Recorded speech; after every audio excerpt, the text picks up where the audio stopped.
გზები, საჯარო სკოლები, საბავშვო ბაღები და ახალი რეკრეაციული ზონები. 2025 წელს კახეთში ინფრასტრუქტურის გაუმჯობესებისთვის მილიონობით ლარი დაიხარჯება.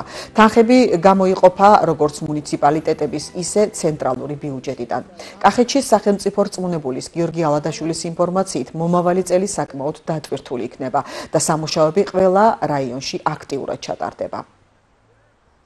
2025 წელი კახეთის რეგიონისთვის ინფრასტრუქტურული პროექტების თვალსაზრისით საკმაოდ დატვირთული იქნება.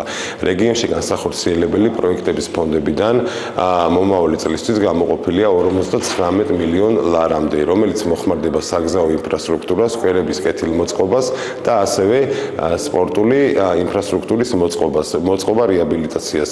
აღსანიშნავია, რომ სააღრდელო დაწესებულებების მშენებლობის მხრივ მომდევნო წელს დასრულდება ჩვენს რეგიონში 21 საბავშვო ბაღის მშენებლობა, ასევე გათვალისწინებულია რამდენიმე საბავშვო ბაღის რეაბილიტაცია და დიდი ყურადღება დაეთმობა სპორტული ცხოვრების წესის გაჯანსაღებას, რისთვისაც ჩვენს რეგიონში დაგეგმილია რამდენიმე ერთეული სპორტული დარბაზის მშენებლობა და რეაბილიტაცია.